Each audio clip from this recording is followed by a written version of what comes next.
Isn't this plant beautiful?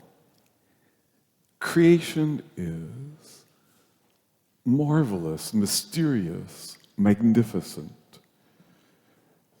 Even this one single leaf, it alone deserves awe and reverence for just the wonders of what God has created.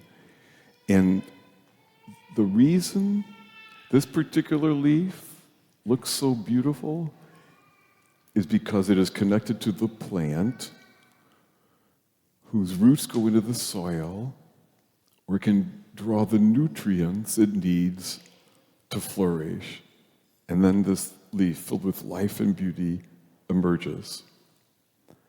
And boys and girls, and please don't do this at home, look what happens when I do this to that leaf.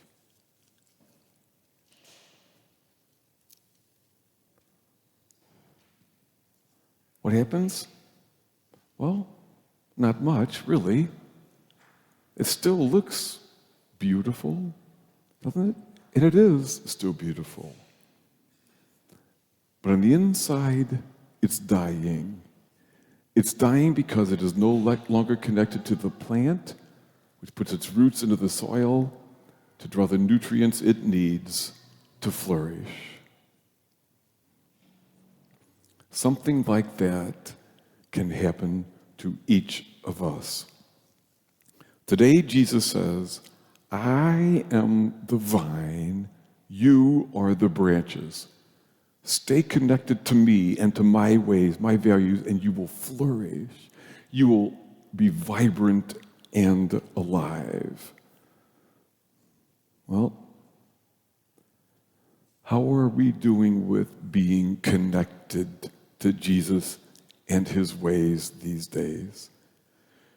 You know, any farmer or gardener would tell you that not only is each plant unique, so is the soil into which it sinks its roots. And they would warn, don't be fooled, not all soil is life-giving. I'll tell you what I've come to know as most profoundly true. And the fact that I am this old, I think, gives me a bit of extra authority with which to speak. Because what the wisest and most loving and alive people I have ever met have told me over my years is that the soil in which I want to root my soul is that of that man, Jesus. What he stood for, what he proclaimed, what he lived, what he invites each of us to do. When I stay rooted in his way, I am never more alive. And when the tough times come, and they come for us all, staying connected to what he taught me is what helps me be okay. And not only that, that is the part of me I will carry into the life beyond this life.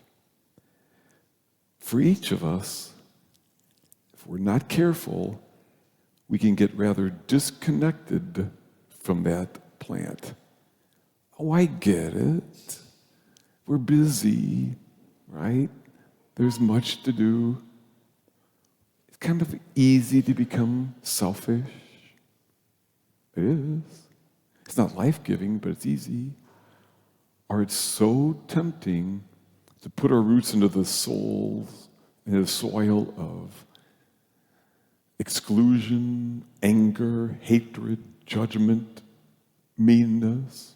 It even makes us feel good sometimes, at least at first. But something in us dies when we are rooted in any soil, in any way other than that of Jesus and what he proclaimed. As most know, at 3 different Masses this weekend, we celebrate First Communion. So I have a word to moms and dads and parents and all who love these kids, godparents, grandparents. First of all, thank you for bringing them here this day. It's a good thing. And this is a great place to nurture the best in them.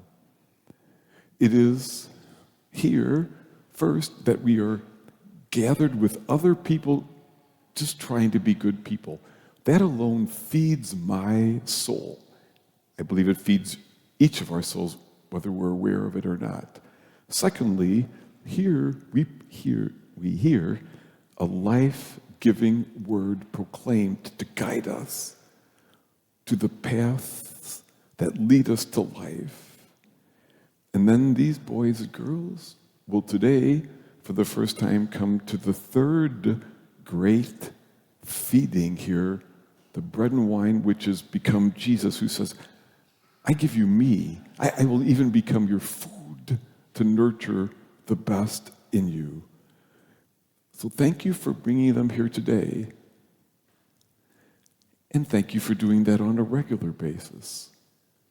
You know, when you had these kids baptized, you promised before God and God's people you would raise them in a home, and I parse it these 3 ways. Where Jesus is talked about and talked to, where at least one parent goes to Mass on a regular basis, and where service to others, the values of Jesus, are witnessed as important. And if you've kind of gotten away from that, there's no shame. It's just a great time to reconnect, to again begin to nurture all that lasts forever. And parents, I know that when kids grow up, there's no assurances that they'll stay connected to Jesus and to his ways. We do the best we can. I do the best I can. But crucially, we stay connected. And then we give the example of our lives. And that makes a profound difference. Boys and girls, after communion, we'll chat with Big Al for a bit. But just this thought for you guys. You do want to be happy, I know that. I will tell you, the best way is to be like Jesus, to be loving, to be kind, to share, to include. Some people will tell you it's to be famous or popular or rich or strong. Those are fine, but they won't make you happy forever in here. I'll leave this leaf on the altar as a reminder that it's important to stay connected to Jesus and his ways. And otherwise, we might look fine on the outside, but something on the inside starts to shrivel up. But when we work to stay connected to Jesus and to his ways, what he stood for, it will help us be so alive and happy now and forever.